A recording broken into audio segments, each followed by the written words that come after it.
YouTube sister is officially unlimited. What?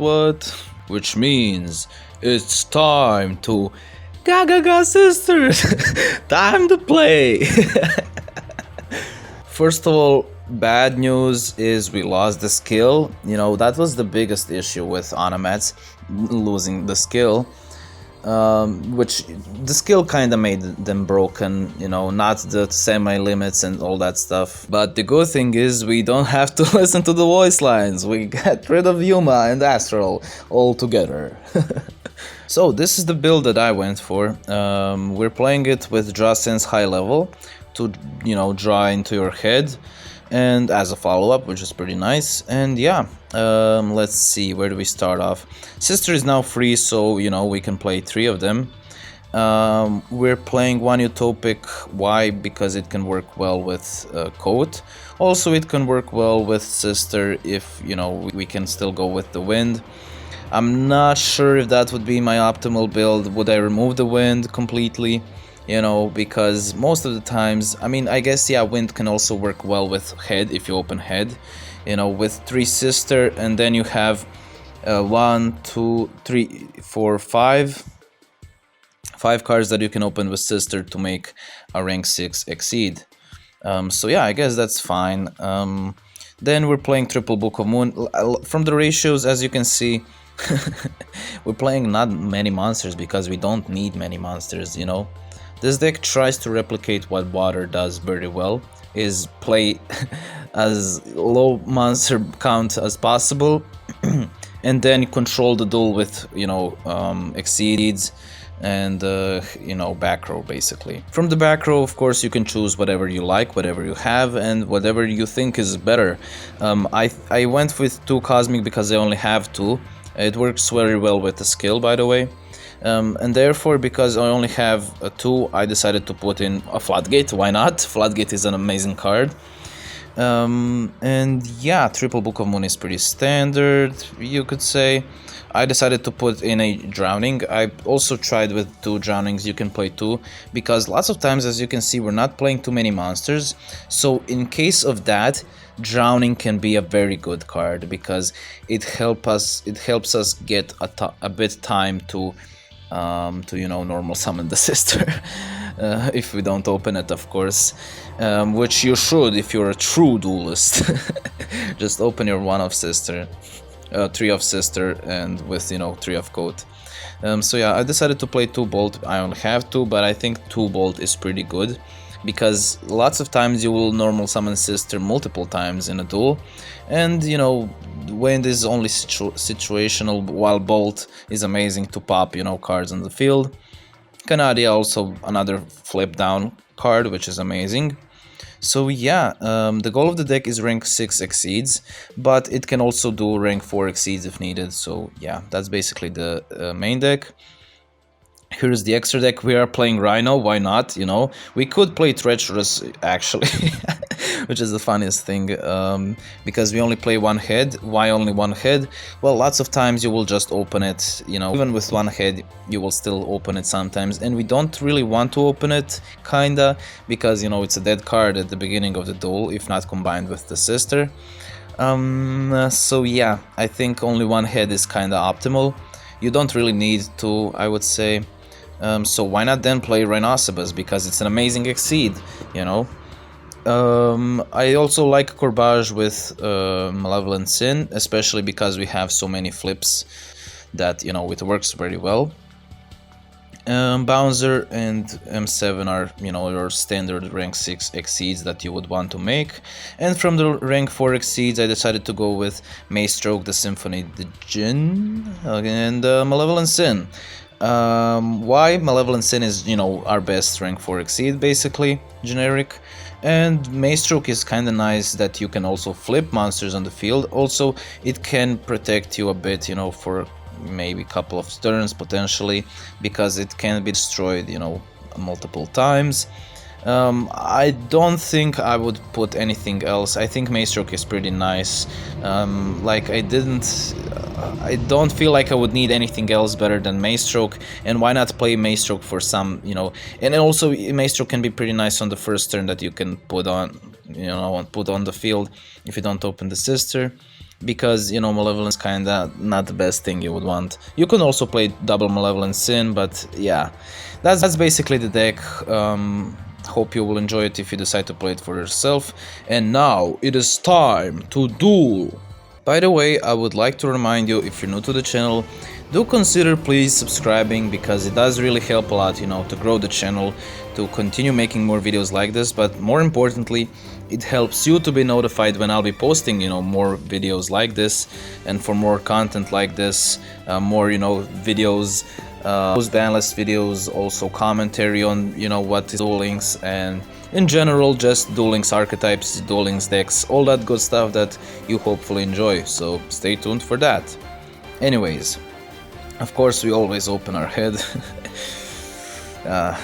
We're playing against DDDs. Can we win against DDDs? Well, probably if I save the Duel Replay. Got him. And yeah, just top deck sisters, that's simple. We go for the wind because we only have one back row. We want to, you know, we want to be able to have a follow-up. I think that's the good reason to play wind, because, you know, if he flips the sister, if he destroys the sister, if he does anything to the sister, we still have follow, especially with, you know, head and Gagaga coat in hand. So yeah, having one wind in the deck is pretty useful lots of times. Unfortunately, we popped the freaking Metamorph Fortress. Fuck. Okay. Okay, he pops here for some reason. You know. Okay, weird champ, but okay. We can set the two back row and the prey, basically. He pops the Canaria. Oh boy. Can he OTK? He can't, which means we can win. How? Well, we have Cosmic to negate his pop, and we can now banish it, which negates. We can just M7 bounce it for game. As you can see, Onomats are, I would say, a decent. They have it when you open well, of course. They can put on a decent turn 1 board. You know, very hard to deal with Bouncer or Rhino, and then with almost guaranteed follow-up. You know, pretty good follow-up. You have Gagaga Head, which can draw a card, M7, you know, and make 4k damage and bounce a card. So yeah, I would say that's still pretty nice, of course, if you're a true gamer and you open well every game. But let's be honest, in this meta where water works and they have similar strategies, surely you can have, you know, fun with Onomats. And yeah, we kind of did alright with Onomats. I think they're a pretty nice deck still. Yeah, definitely not tier 0, you know, best deck. Very far from it, but I guess you can say it's a rogue, maybe? Question mark, maybe? So here, unfortunately, of course we open head, it's that simple. But the good thing is that, like I said, you just play Drowning. So yeah. Let's see, we're playing against Triamids, okay. Triamid, we decide to banish. Why is that? First of all, they can't then use it in case they don't attack, and second of all, we can. That's the only way basically we can survive. I mean, I guess we could book, but with Cosmic, first of all, we get rid of their field spell, and now you know, you just lose to Drowning, because now we plussed so much with this. You know, it's very hard for him to get back in the game, even though we don't have, you know, the best plays here. I'm not sure about the delays. I think there was something activatable. I'm not sure. So let's see. Yeah, another Drowning. I used to play double Drowning to see how it works. We can drown him again. And finally we top deck Sister. With Sister we can search for the Bolt. With the Bolt we can pop a back row. And now I think there wasn't any more delays, which meant he had a TTH dead live, you know, there, which is weird. Why would he not TTH? But sure, you know, We unfortunately have to stall, I mean, wait, because we just don't, we just didn't, you know, draw into any of our monsters. While in this build, I even played more utopics, as you can see. You know, there's lots of there is lots of monsters, come on, bro. So yeah, we were unlucky there. Like, look how many monsters we have in the deck left. 1, 2, 3, 4, 5, 6, 7. 7 monsters in deck from 12 cards. You know, that's unlucky. Come on. It's not stall. Come on, bro. Trust me. Okay, we can banish with Cosmic Cyclone. We can go with the head now, because even though we decided to let him destroy our sister on purpose, because now head becomes level 4, you should kind of, you know, keep track of that, level 4 and when it's level 6. So we can go for the M7, draw a card, bounce our sister, and you reuse it next turn, you know? That's the good thing with M7, that you can rebounce your old stuff, you know, also rebounce the head next turn, and yeah, easily build advantage. We can just easily simply book, bounce the head, why not? Gagaga sister, search for the bolt to pop one of his back row. The other one that's left, the dead treacherous, as you can see. Like I told you, we can go for the Rhino and easily OTK. As you can see, pretty nice, I would say, pretty in control of the duel, even though we bricked. So yeah, I think that was pretty nice. Okay, also I forgot to mention, join us live on Twitch.tv /CurryDL. I'll post a link in the description. Don't worry. And also join us in the Discord for all the best new stuff and the deck sharing and new player help and what else? Memes. We have memes and stuff. I don't know. Lots of things. Just join us. Trust me, bro. But anyways, with sister we can search for the bolt. We can pop the back row, which was a Metamorphosis Fortress, and he scoops just like that. As you can see, you know, if you just open, sister and coat, you know, you can still send back people to Fortnite. Like, look how much advantage we have. But the thing is that you want to open specific cards, you know, to have the most amount of advantage. I mean, it's simple. If you open sister and coat, you know, you get a 1+ from the sister to pop, and you know, the rest of the cards we had are, you know, flips and drowning. So, you know, that's a pretty scary and pretty mean board that we can create. So yeah, easy clap. Okay, let's go. It is time. Okay. Let's see, 30 card Yusei. Oh boy. Oh no. Oh no, no, no, no. Let's see what it is. Okay. Whoa. Lightsworn rocks? What? Is it block? Is it block dragon in disguise? Okay, we can Cosmic Cyclone first. Need to get rid of that shit real quick. We can search for another bolt. We can pop his Raiden so he can't mill anymore and set 3. Because as I told you, there can be times where you, even though you have monsters in the deck, you just don't open them, you know? Which I would say is still fine, because we can control the duel with back row until we get a monster. That's why Water is doing so well.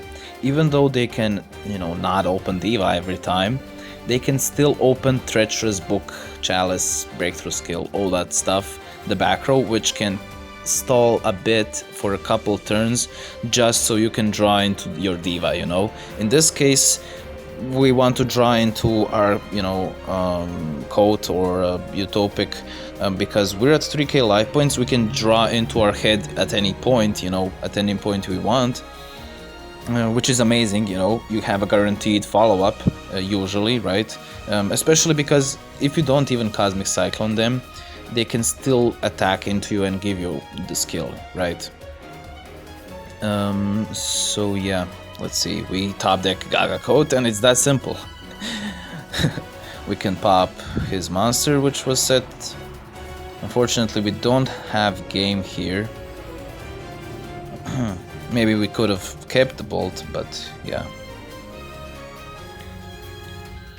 Okay, we can swing in with the sister, and at this point, if we observe the state of the game we're in, we have a Canaria, we have a Floodgate, you know, to deal with 2 monsters, which is pretty hard for them with only 4 cards, right?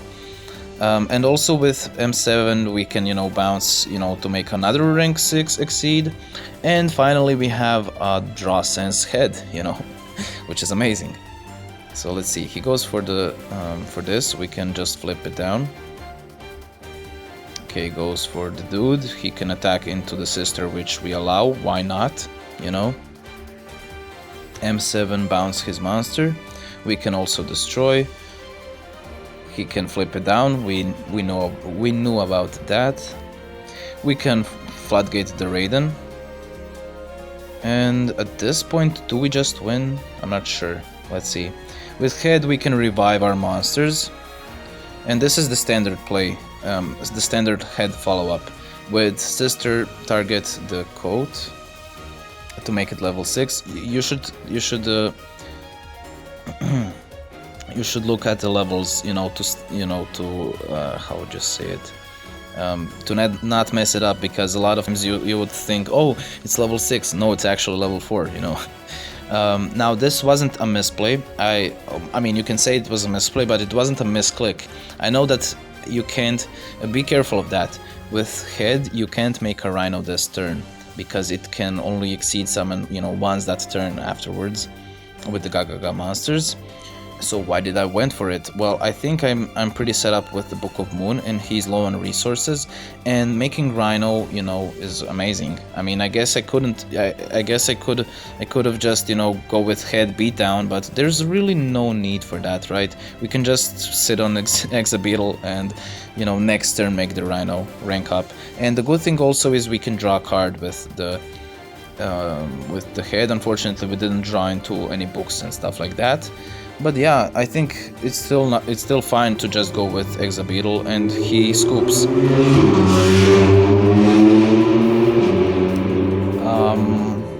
Okay, sorry for that. I don't know what the fuck is going on outside, but yeah, I think Rhino is amazing to build pressure on face down monsters, because it deals piercing damage, right?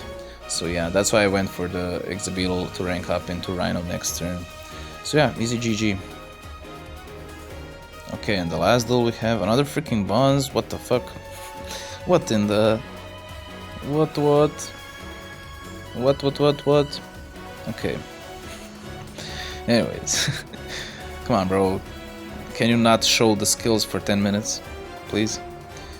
Okay, let's see. We didn't open too well here, but one sister can change the whole thing, basically. And here it is.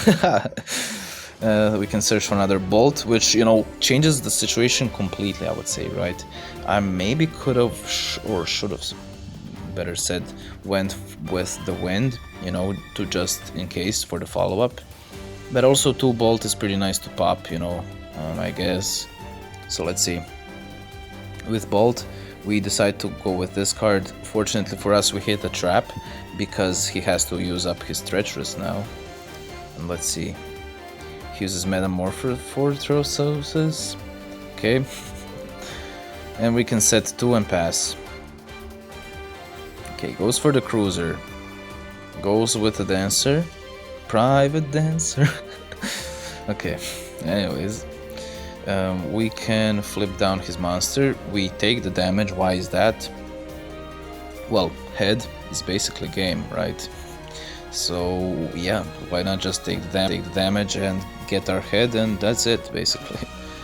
Can we OTK this turn? I don't know. Can we? Probably not. Okay, we can pop. We can make rank 6, and he doesn't want to stick around. Yeah, that's what I'm telling you. Onomats, if you open decently well, if you open sister plus, you know, utopic or head, I guess, and coat, you can be in for a fun time. Onomats are still pretty decent now post Banlist. Probably not the best investment, but if you enjoy the deck, you know, if you enjoy the archetype, I would definitely recommend it. It was very fun for me, to be honest. And yeah, that's basically it. Hope you enjoyed the video, and see you in the next one. Bye.